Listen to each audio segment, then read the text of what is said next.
Hello and welcome back. I am Arumba. Thank you for joining me. What is this campaign called, Filthy? I forget. Monks, Mystics, and Madness. Okay, thank you, because I kept saying it wrong a lot, apparently. Mm-hmm. Anyway, it's been a week, so we're gonna I thought you were role-playing. Yeah. Is it the madness that's been striking me? That's right. Yeah. So we're gonna unpause, yeah? We're just gonna try to maybe play a little bit faster. I know that we didn't let a huge amount of time pass. It is your first foray into this title, so I don't think it's a big issue, but... Yeah. Plus, for rating feels like a little bit sketchy in terms of being too fast and you can't get out. Yeah. So you mentioned right before we started recording today that you want to do some more intrigue stuff, some more dynasty-focused type stuff, and I think that that's all good. We should do that. Okay. I think we should also consider expanding. We should go to war with our neighbors, because our neighbors have land that doesn't belong to them. Yeah, it does belong to them, but it really is ours, is what you're saying. Well, it belongs to them currently, but it would be so much better if it belonged to us. Don't you agree? Rumors have reached you that people are conspiring to kill my wife. How do I figure that out? Who is that? And how do I mean, I'm kind of for that on one level, but another level I think I should stop that. Okay, so F7 will take you to your decisions and plots and stuff screen. Okay. And then there's a tab in the middle called My Plots, Known Plots, Prisoners. Go to Known Plots. Okay. There's nothing now your options... Okay, so rumors... So you haven't actually discovered, like, who's actually leading the plot to murder your wife, but... No, but I just got a new one called Special Chancellor available. Chancellor decision? Oh, no, I thought that might be related to this, but it looks like... Yes, it is. I can send my wife into hiding. Yeah, so because you know that someone's trying to kill her, it's kind of weird that you don't know about the plot, but you are... Oh, you know what it is? Didn't you take the paranoid trait? Yeah, you did. I think I did. Yeah, so you may get some false positives. It's entirely possible, because you're paranoid. So you could just tell your wife to go hide, which lowers her, like, diplomacy, and I think it costs her some prestige over time and stuff, but it's not really a big deal. But what if I don't care if they kill her? Well, then just don't worry about it. Hopefully she'll die, then you can get a new one. Yeah, perfect. No. So I'm going to consider... It says do it, and I want to not accept that option. How do I not do it? Just close that? Okay, just close the interface. Okay. Yeah. That sounds good. Alright, so how many troops do I have? Idle council members, I have a steward, that's right. Yeah, go ahead and build legend for me, sir. You were my siege guy. I find a guy who is rather weak, and I'm thinking to attack him right now. So one thing we should probably talk about is, like, in this game, how do you assess your neighbors? How do you decide who to attack, right? Yep, it's a that'd be good. Pretty common strategical thing you want to do.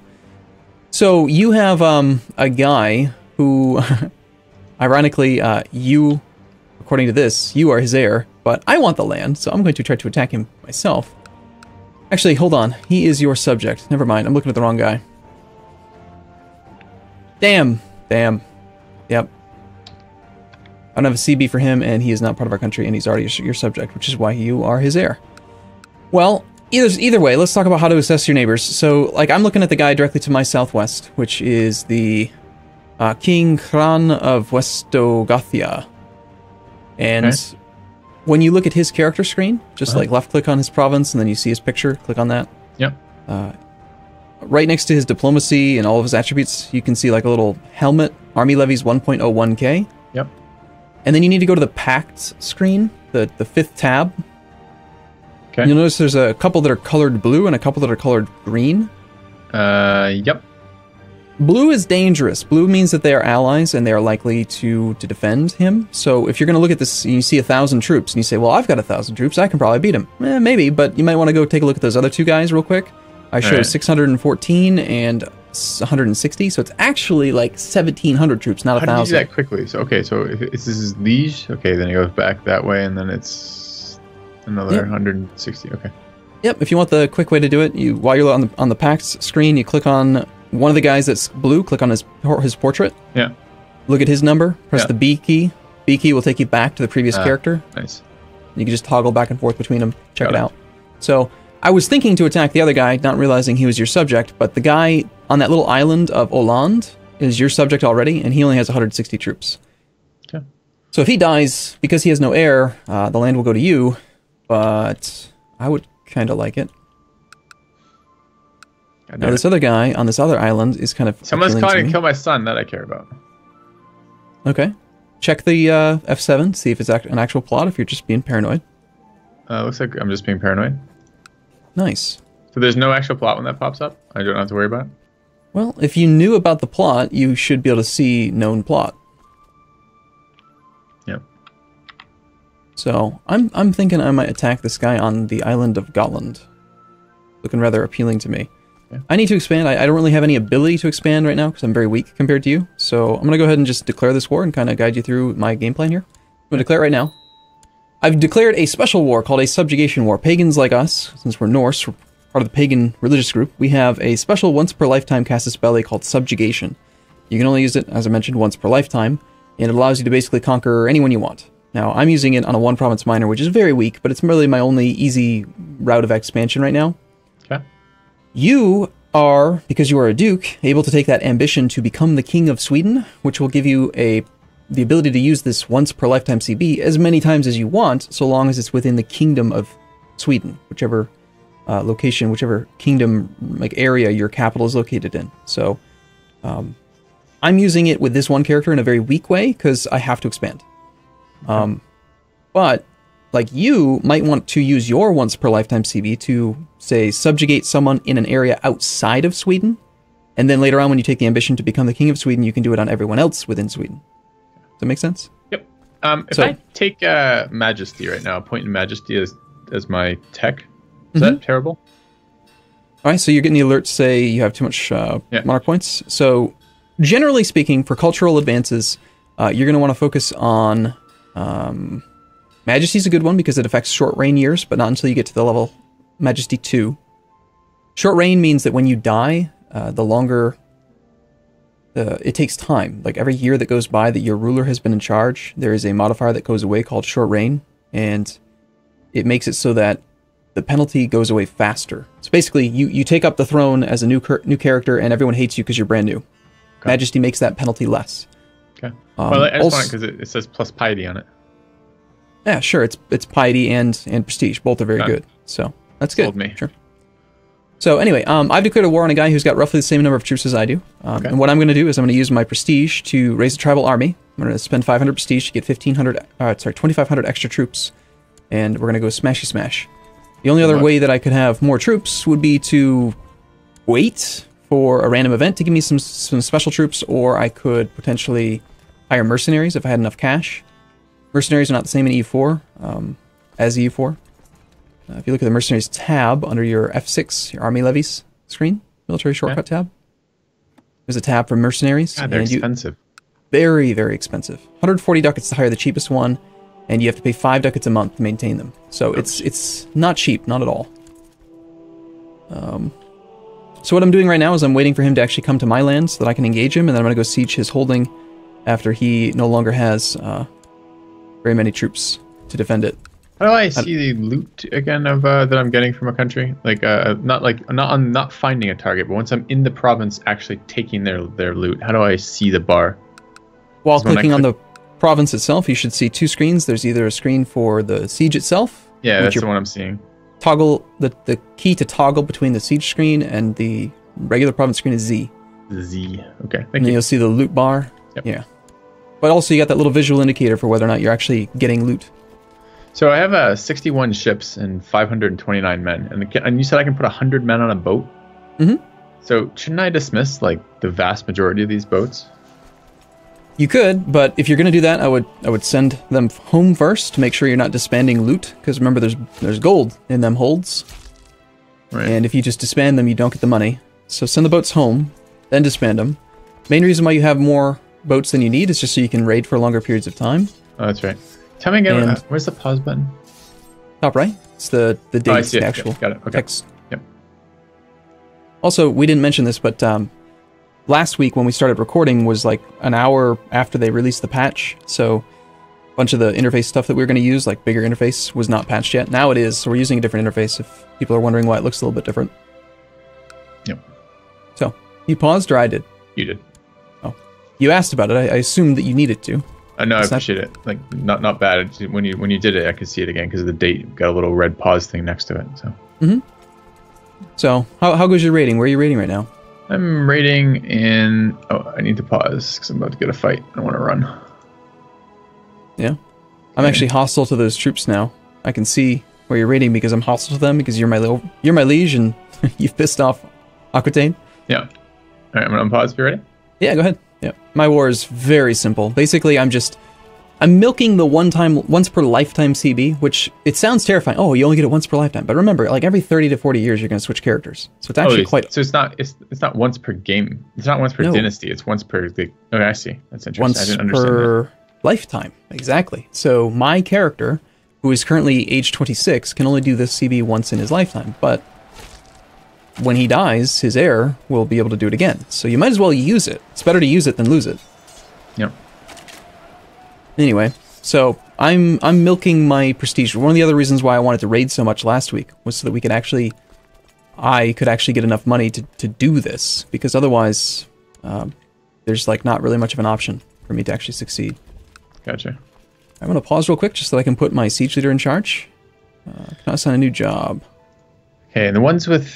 So the stripy ones were, again... Tell me what they are again. The stripy provinces for raiding. What is the... They are held by... If you're looking at the governance map screen, yeah. They are... It's a situation where the top liege, the top holder of the county, has a government type that is different from his liege, his overlord. Mm-hmm. So in this case, like if you look at any of these that are dashed, mm-hmm. the top holding is a bishopric, and their liege is a feudal ruler. So he basically lives in castles, and these guys live in bishoprics, which means that the dashed line shows up because there's a disparity between the government types of the liege and the vassal. But why was it advantageous to raid those? Because they have a exposed bishopric or city, and the cities and bishoprics have reduced fort level, which makes them much, much easier to siege and actually potentially possible to siege. Many of these castles so I have not yet had a chance where I was able to do that anyways. Like every single time they've responded with troops before I got to the point where I was able to siege them. So it really doesn't matter. I don't really have to be targeting those right now since they're responding too quickly anyways. Yeah, if you don't feel like your troops are enough to actually do a siege, then you could consider just... raiding wherever. Raiding wherever has the highest overall wealth. However, that province right now I'm looking at in near you see the province of Rennes, Rennes, in Brittany? I don't. Let me see. There's a question mark to find it. Renns? Yes. County of Rennes. Yeah, okay. That has a castle with only 460 garrison. The levy is out of the castle. So if you wanted to, you have enough troops, you could go burn that castle down and then expose the city and the bishopric. Which would be fairly juicy loot. It'll take you like half a year to burn it, but you'll definitely make more money. That could be interesting. And it's also a whole lot less micro to do that kind of siege. Because you just park your army and just kind of watch for enemies. Okay. I think I was over there earlier. I wonder if that was... Anyways, okay. It could very well be that they raised their levy to chase your army, and now that they've raised it, you can come back and sit on their castle. They won't come and engage you because you've got roughly the equal forces, and you can just sit there and burn down their castle. Take all their women. They keep women in castles? Yeah, you can keep them. You can both. Why not? Anyway, yeah. If you want, we can go a little bit faster too. They have 738 guys standing there. I'll just have to get wrecked if I did that. So.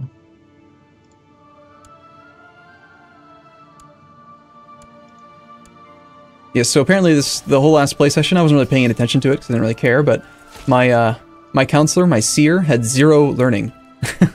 He was the absolute lowest value of learning you can get. That's impressive. And he's all you care about is his learning stats, so that was less than ideal. That's pretty painful.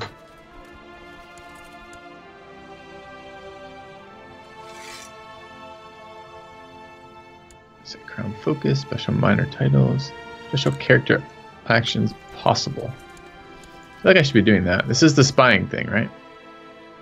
But I have no one to spy on that I know. Well, 6 months from now, we can change our ruler focus. My focus right now is still family, because I needed babies, and I've succeeded in that way. I now have 5 children. 4 or 5? Yeah, I was going to say. Yeah, I've got 4 boys, 1 girl. I'm good on kids. No more kids. You're an overachiever on children. I'm going to go get, what's it called? A vasectomy in the year 871. Right. Well, they just do that with an axe. Your axe. That's right. It's a magic axe. I promise. It will retain all use. Yeah. That's the hope anyway. It's magic. So how goes your rating? Where are you at? You're doing Thurs? Yeah. Okay. Sweet. You want to try speed 2, or is it too much while you're raiding? Because I'm just waiting on a siege and I'm ping-ponging some armies. Speed 2's alright. I'll just panic pause whenever anything moves around me. Yeah. It'd be kind of cool if there's a button where you could actually enable the keyboard shortcut in multiplayer if you wanted it. Because for 2-player, pausable spacebar would be fine. 20-player, probably not so much. Yep. Anyway, I've won my war. So That's quick. again, what I did is I declared a war against someone roughly my size, and then I used the decisions screen to raise a tribal army of 2,500 extra troops using my prestige that I acquired via raiding. I used those event spawn troops to go kick his butt, and if I wanted to, I could actually now take advantage of these guys and like roll them into future wars. If I'm at peace, I can't raise the tribal army. You have to be at war. So if I want to keep them around, I have to declare another war, basically. Got it. Or, if I wanted to, I could be even more gamey. I could actually use these guys to raid by keeping this war going. And I think I might try that, because I am actually really broke right now. And having an extra province is not a big deal, where having an extra 2,500 troops to raid with would be pretty damn sweet. Oh, you can raid with troops while you're at war. I see. That's interesting. You just... Oh, shit. Sorry? I had a movement. I can't get movement locked in this game, which is good because they raised levies as I was moving to a province, and I really didn't want to fight that. So, okay. Right, can I pause? Go ahead. So anyway, yeah, I'm gonna. Yeah, I need a bigger raiding force. How do I get a larger raiding force without going to war? I heard your explanation how to do that. Well, you could press F6, check to see, do you have more levies available now than you did when you first left? They recover over time automatically. No, they're all gray. All gray. I'm saying press F6, and then it'll say, like, from domain, you have 3 numbers. First number is currently raised levy. Yeah. Middle number is raisable, unraised that are currently raisable. Currently I have 300. Okay, so come home, basically. Go home, pick up the boys, bring them with you. Okay. I'll think That'd be one way to get more men. I'm going to raid along the coast. I mean, we want to be efficient on our return trip. Yeah. I just want to be picking stuff up. Yeah, okay. Okay. I'm going to go and raid with my light troops. I got 3,200 men available right now. Jesus. Who are you at war with to maintain that? This little guy in the island of Gotland, years south. Same province as in EU4. Okay. So these troops are going to be very useful because now I can actually burn down on a number of holdings. At age 21, Kraka died from a bad case of the flu. Random courtier in my court. Apparently, one of my former concubines just died. Of the flu? You might get sick. Be careful. Yeah, well, you're paranoid, so of course you would say something like that. Province says it does not have a hospital in this county. Province? Yeah, hospitals are a mechanic that was added a little while back. You can build hospitals. They're kind of cool. They do stuff. Life and death. Which age comes wisdom, they say. Trouble sleeping lately. Getting older. Oh no. Didn't I used to dream of grander things? You sit up straight in your bed. This is ridiculous. You're the ruler. Summon the council. Or actually what I think about, I've lived a good life. What are these options? Okay, so I can gain the trait content. Or I can summon a secret meeting invite only. I think you should do that one. Becoming content is usually bad, especially if you're a vassal, but it's not good when you're a liege, either way. Summon the council. Click the button. You want to pause? Nice. I'm not part of your council. You're not going to involve me because I'm not special enough, apparently. Oh, I don't get like a pop-up or anything? I just... Should. Soon. It'll take time. Okay. These events, they There it is. Yeah. I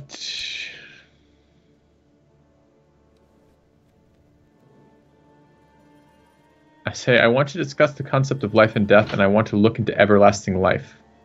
Oh, nice. Cool. So a little bit of mysticism or whatever you'd call it, you know, looking to become immortal. Sounds fun. Try it. He'll send out letters to his confidants. I'll organize a search party. Why is one of them red bracketed, one of them blue bracketed? Because you are only allowed to take those decisions due to a specific reason. Blue means that because you have high diplomacy, generally, you're allowed to do it. Red means because you have high martial skill. So if you hover over it, there may actually be like an indicator somewhere on there why it's allowed. But blue and red mean diplomacy and martial, respectively. And one of them has kind of negatively worded text. It says, but he seems rather doubtful about the whole endeavor. And the other one doesn't have negatively worded text. Is there any benefit one way or the other? My guess is that there's probably like 2 decisions that are automatic. One that's kind of okay, one that's kind of crap. And then the others are special because you have good attributes. The bad one is just like there to give the AI sometimes the ability to like make a bad decision. Okay. They randomize their decisions.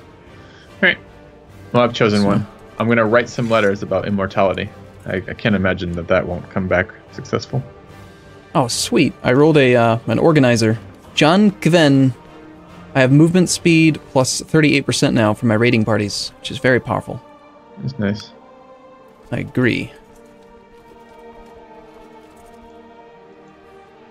So yeah.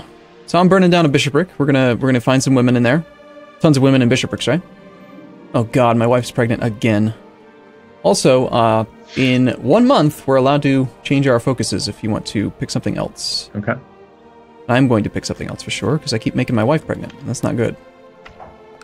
Well, it's certainly expensive. Yep.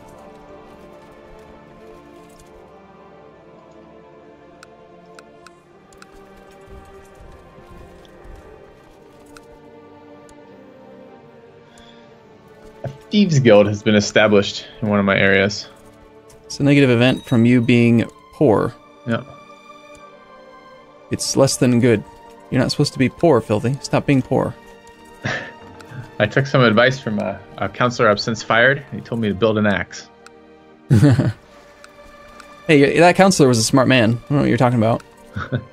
So, anyway, we gotta put a cut in here, but I don't know about you. Things are going well for me. I'm winning a war. I'm burning down multiple... I'm actually sieging 2 holdings at once right now. I'm jealous of your siege capability. Yeah, so... We'll be back, though. Thanks Same for time, watching. same place tomorrow. See you in a bit.